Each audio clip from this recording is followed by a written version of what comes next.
Hoje eu quero falar de um filme que me marcou desde a adolescência. O Clube que Não Deve Ser Nomeado. Apesar de cenas de violência gratuita, o filme Clube da Luta, baseado no livro de Chuck Palahniuk, é cheio de filosofias direcionado ao mundo moderno.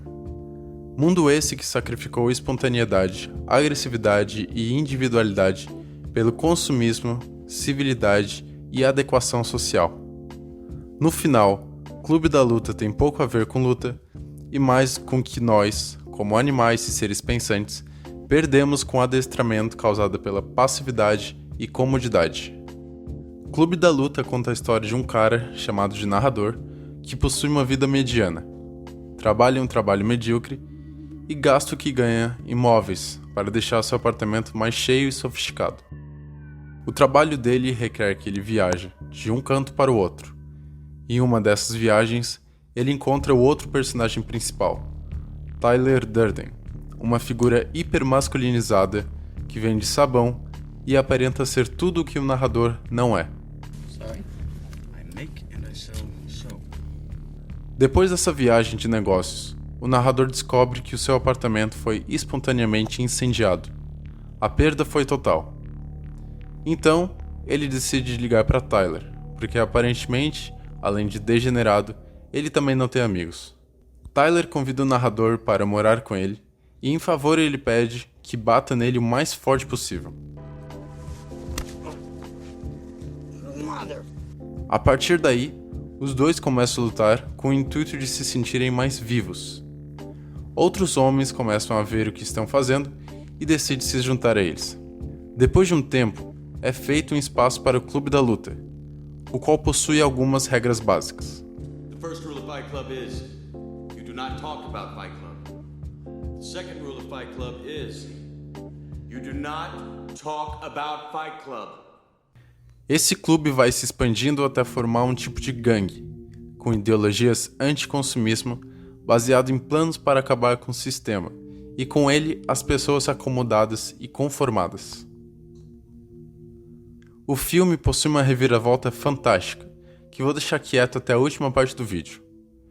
Então, se tu ainda não viu, recomendo muito ver o vídeo até a terceira parte, assistir o filme e voltar aqui para discutir sobre. Então a análise vai ser dividida em partes, incluindo uma última sessão para falar sobre o narrador e uma conclusão do todo. Consumismo significa a inserção a um estilo de vida que tem um produto como a premiação, sendo representado pelo direcionamento do dinheiro. Ou seja, é a ideia de que não há nada melhor que ter, e para ter é preciso comprar. Pode-se entender isso como um preenchimento do vazio com objetos físicos, que dão um valor ilusório para a vida. O intuito do consumismo é entregar a perfeição a cada cômodo de sua casa, dando a percepção de que o ser humano é direcionado à perfeição e pode aplicar isso na sua vida se comprar mais um objeto. Nesse sentido, há uma revolta contra o próprio ser, que tende a ser em constante mudança e aperfeiçoamento, nunca completo. Além disso, a única forma que a indústria tem de garantir que os produtos sejam realmente produzidos é pela racionalização, no sentido sociológico da palavra, ou enquadramento, que significa acomodar grandes números de pessoas do jeito mais eficiente possível dentro de caixas pré-estabelecidas e direcionar produtos àquele nicho. É isso que o narrador quer dizer com Everything's a copy of a copy of a copy. Hoje em dia falamos em individualidade e ao mesmo tempo somos condicionados a pensar que os produtos feitos para o coletivo são pensados para o indivíduo. Não são. Marx falava que não há como todos pensarem em todos, a não ser talvez pelo comunismo. Things you own end up owning you. A solução, mostrada por Tyler, é a destruição literal dessa identidade coletiva e dos produtos que nos enquadram em caixas. Paradoxalmente, também está nos seus planos adequar os membros do clube com roupas iguais e a falta de nome que viram seus leais súditos.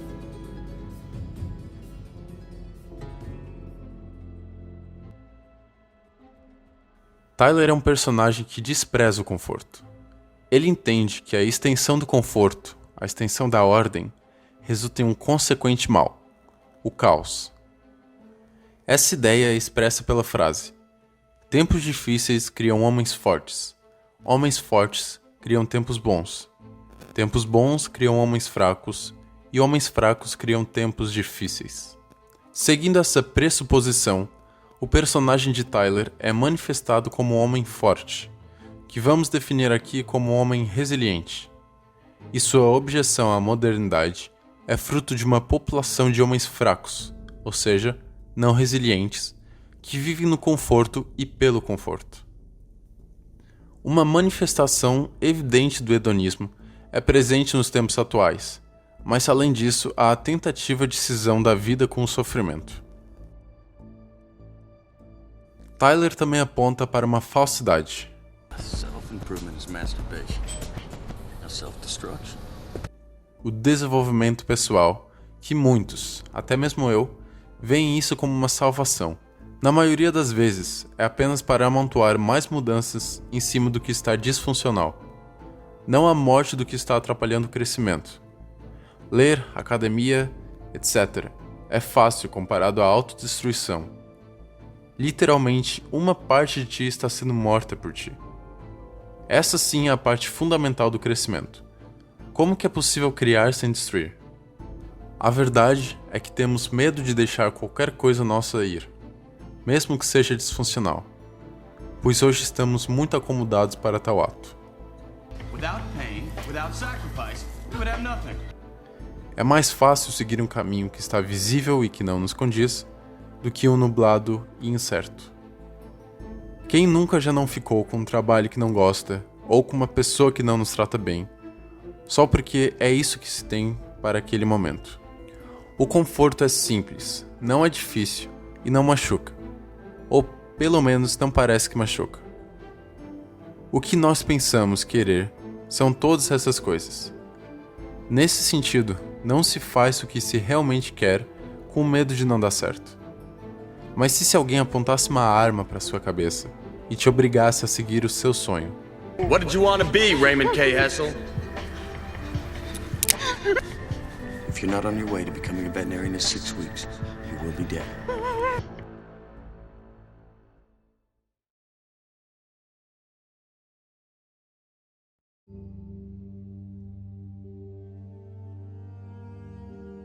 Adestramento causa indiferença.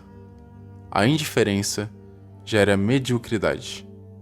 Diferente do sentido de contentamento ou modéstia, refiro-me aqui como se achar insuficiente para realizar determinada ação. Se vê a necessidade de reafirmação, pois os valores atribuídos ao campo masculino foram dispersos pela desmasculinização. Essa mesma reafirmação é vista no machismo. Homens não resilientes sofrem por não se posicionar frente a adversidades. Quanto menos a expressão de agressividade, mais passível de males por circunstâncias externas. Porém, a agressividade não deve ser confundida com violência ou agressão, pois ela é necessária para tomar providências e gerar ações. A falta de agressividade pode gerar um quadro de vitimização, e é o cinismo e o pessimismo os sintomas de uma vítima. Nietzsche classifica esse tipo de pensamento como moralidade de escravo, quando o ressentimento de um é canalizado a alguma aparente opressão em sua obra Genealogia da Moral. A moralidade escrava não visa exercer a vontade pelo esforço, mas pela subversão. Ou seja, ao corromper as virtudes, se dá lugar aos vícios. Ao não praticar a resiliência, tem-se a passividade e a aflição. Outro ponto interessante é a falta de ideias originais que nos é abdicado. Com todos os livros que existem, TV, jornal e etc., é mais fácil aceitar do que inventar. Isso significa um movimento infantil da parte do adulto, o que Kant chamaria de menoridade. Sair da menoridade é sair do conformismo, ou seja, não depender dos outros para estabelecer uma ideia. A sociedade, por indecisão, preguiça ou covardia, prefere viver na menoridade e aceitar o que lhes é imposto. Essa é a base do conformismo, determinado pelo conforto que o mundo moderno entrega se você não questioná-lo. Se tu chegou até aqui, eu vou supor que tu viu o filme, ou não liga para spoiler. Essa última parte analisa o narrador em si, e como a sua condição surgiu ao ter um transtorno dissociativo. A outra personalidade do narrador, o próprio Tyler, se manifesta como sua parte faltante, o que parece ter vindo de sua própria consciência. Ou inconsciência. Tudo o que ele faz tem um sentido. Há uma perspectiva baseada em princípios fundamentais e até animalescos. Quando vamos contra a mente intuitiva por convenções sociais, estamos deixando a inteligência mais básica, fundamental, não se manifestar. E então a necessidade de expressão, que no caso do narrador foi tão forte que ele criou um alter ego espontaneamente. A parte dele que ele não é, mas anseia por ser. Usando o termo junguiano, o narrador ignorou por muito tempo a sua sombra, que está no inconsciente. Ela se expressou da maneira que pôde. O que eu penso é que ele deve ter ignorado sua intuição por muito tempo. Conseguimos sentir que há algo de errado. E ir contra esse sentimento múltiplas vezes pode ser prejudicial para a mente. Einstein já disse: a mente intuitiva é um dom sagrado, e a mente racional é um servo fiel. Infelizmente, vivemos em uma sociedade que honra o servo e esquece o mestre. No final, o narrador integra sua sombra, aceitando seu lado agressivo e primordial. A conclusão é que o conforto estraga a alma daquele que o cobiça. A passividade deteriora suas ações e o consumismo cega o necessário. São esses três vícios que devem ser atacados vigorosamente com os seus opostos. Isso significa conviver com o desconforto como se ele fosse o seu amigo, agir de forma diligente com bravura e dissipar a vontade de preencher o vazio existencial que pode nos assolar se não for visto com cautela. No fim, estamos mais em um processo de desconstrução e reconstrução do que construção. O Clube da Luta só expressa como deveríamos estar inconformados com as circunstâncias normalizadas da sociedade. É com o sofrimento de sacrifícios para o nosso bem que seguimos crescendo e aprendendo.